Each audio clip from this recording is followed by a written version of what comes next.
There is an evolutionary purpose to drama.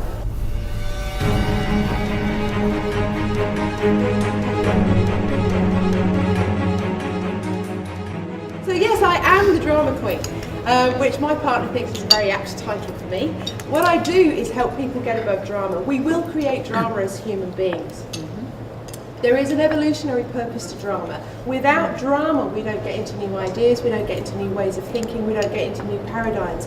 Things stay the same if there's no drama. Drama teaches us who we are every day. What can happen is, in moving forward with new ideas, new paradigms, new ways of thinking, is that we're moving into a growth spurt. And what we're at risk of is being frightened from that growth spurt with the unspoken questions that go on in our mind is, if I grow and I get above this and I get into perspective and move forward, who will I become on the other side and who will I leave behind if I move forward, and will I be enough in that growth? So we tend to hold ourselves back and we get stuck in dramatic patterns of decline rather than growing through constructive drama patterns of potential. Does that make sense? Drama is here to stay, it serves a purpose. We need it to grow. We can get frightened of the growth because we're not going to be enough. Who will we be on the other side and will we belong? So we stay and get caught up in dramatic patterns of decline, which can be about busyness, distraction, procrastination and a whole host of others. What can happen for women in business, and I know I am a woman in business, is one of the patterns that we run to hold ourselves back stems from how we relate to our intimate partners. So I'm going to talk to you about the forgotten drama of what it is to be a woman. For women, relationships are at the heart of who we are. They are our core. Partnering up in intimate relationships, what can happen? What can happen in the hidden drama that we create, not for everyone, but for some of us, and certainly a lot of ladies that I've worked with, is that if we grow through and we push forward, and maybe it's business, maybe it's personal development, whatever it is, the unspoken hidden dynamic that's going on for us is, if I grow, am I going to leave him behind? And so we can tend to hold ourselves back so that we keep our partners significant. Does that make sense? Not for you, Lynn, you're on your own, aren't you on your own? Yeah, you're good, love. You're good, you don't need me. So for women, one of the things, because all women, and I defy any woman at a core level to disagree with me on this, all women want a strong man to lead them. I'm not talking about control, and I'm not talking about oppressiveness, but all women want a strong man that they can admire, look up to, and lead. If we grow further than our men, we then leave them behind, and that's no good. We need them to step up. And so instead of them stepping up, we tend not to take that risk and we step back. Does that make sense? To keep them significant. Also, as we grow as women, our partners can become a little destabilised because they see us doing some wonderful things and they wonder if their place is still going to be assured. So their sense of belonging is also implicated in our growth. Does that make sense? The sense of belonging and the fear of not belonging is fundamentally at the heart of every human being.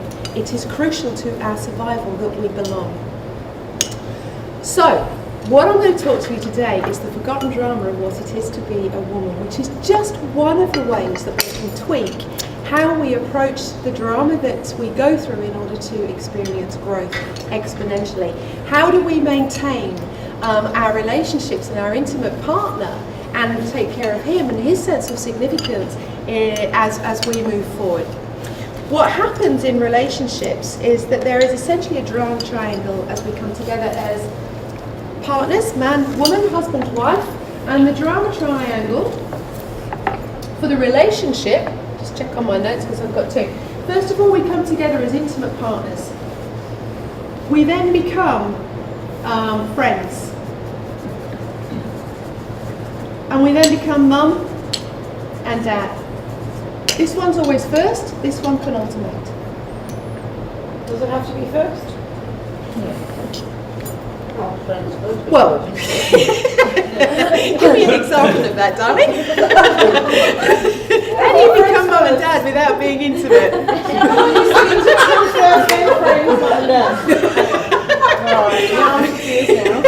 I'm adopting, because I was a friend. Okay. We were friends first. Yes. Then we became intimate. Okay. Then we became. All right. then When you I'm have talking like about the relationship as one unit, we're lovers first. So yes, you can be friends, but you're not in a relationship. So in the unit of relationship, it's intimacy first, and then it's friends, and then it's mum and dad. Friendship and mum and dad. So do you know what I mean? When you're friends, there is no unit of a relationship. You're just friends. So friendship for sure will bring you together, but once the relationship is a relationship, it's intimacy. Yeah? Does that make sense? Just Does that want to answer the clarify question? that. Am I supposed to be having, going intimate first, then get to know them? As a man, I can say always go intimate first. That's drama. Friends can wait. Essentially, what defines an intimate relationship? Essentially, what defines an intimate relationship is when you become lovers.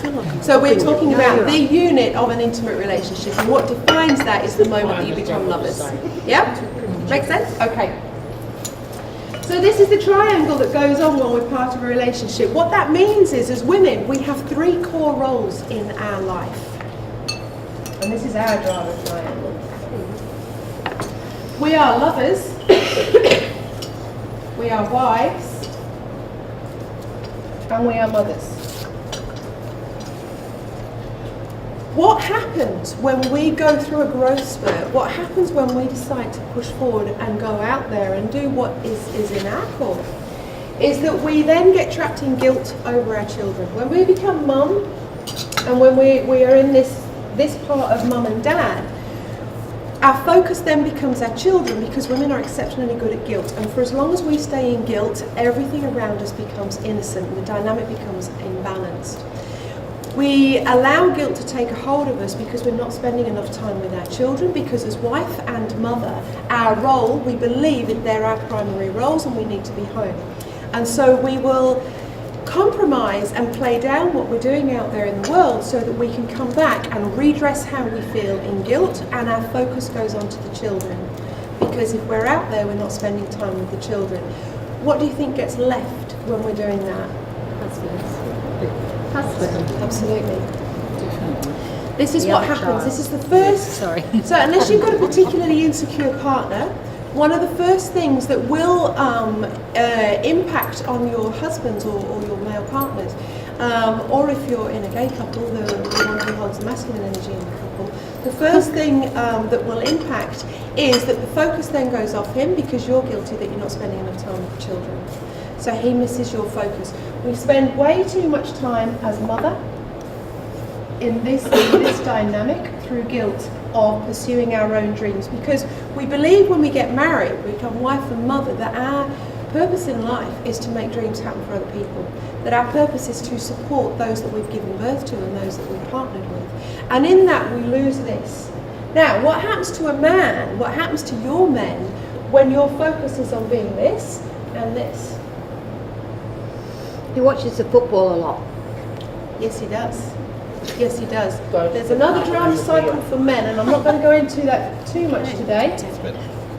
There's prostitute, wife, and mistress. Men want all 3, preferably in one woman. We need to be all 3. We tend to forget this came first. This came first. Sounds like so much fun. It's great fun. It's great fun. We spend too much time in this. When we are friends with our partners, we are working on our similarities. I can't spell on these things. I can never spell on these things. When we're friends with our partners, we're working on our similarities, which is great. We need a solid friendship in our partnerships, but by no means is that passionate. It will not bring polarity to your relationship and create the passion. Over here is where we are different. Similarities create friendships, differences create passion. When we're focusing down here through guilt that we're not serving enough to our family, we are identifying ourselves, we're getting in the drama pattern of identifying ourselves with being mum and wife. We are not just that. In fact, those roles only came into our lives as we became adults. This is what we are first and foremost. This is the system that comes first in the family, and this is the system that must be honoured at all times. Only when you are at your sexual core of feminine energy are you juiced and are you alive. And when you're juiced at your sexual core of your feminine energy, your partner will respond to you in a completely different way. And when he's responding to you like that, it doesn't matter what you go out there and do. When you're his lover, you will have his, yes or no? Yeah, no, yeah. When you're his lover, first and foremost, A little you while. have all the I had to get juice and all the passion that you will ever need, and that will take care of any destabilization that he will go through as you pursue your dreams. Our children, when we act through guilt on our children, we are placing them as more important than our husbands because they get more of our focus, and they are not. They came second. If we look at this from a point of view of family systems therapy, what comes first is husband and wife or partnership. Then comes the children. What goes on up here is actually none of your children's business. Children take second place to the relationship. They always must. If they don't, you will upset the balance. If you give your children power over the relationship, the intimate relationship you have, you give your child an ego that will bring them trouble as they grow older. It's too much for them. They aren't able to handle it. The drama pattern that we get caught up in as women is making our children balance out our guilt in what we're doing, and that's not their job. Our job is to get out of guilt in motherhood in what we're doing and go back to being lovers to our partners. Because once we're lovers, with our partners, once our man comes first, the family hierarchy is stabilised, and children respond beautifully to parents who are uniquely and wonderfully in love with each other. The mother's love for children is unconditional. It doesn't need to be questioned. It is there no matter what. What has to be worked on, what is questionable, is the relationship we have with the man that we chose to father, or the man that we choose after that. That's the relationship that must be worked on, and that's the relationship that provides the whole flow of family systems and dynamics through the family. And also, when you are connecting with your husband as a lover, you get to achieve your dreams pretty much guilt-free, because when he's taken care of, he's stable, he then admires and praises and loves what you're doing, because he knows it's all shine coming back on him. When you focus on your children and you want the career path or you want the change of business, he gets left behind, you've got problems.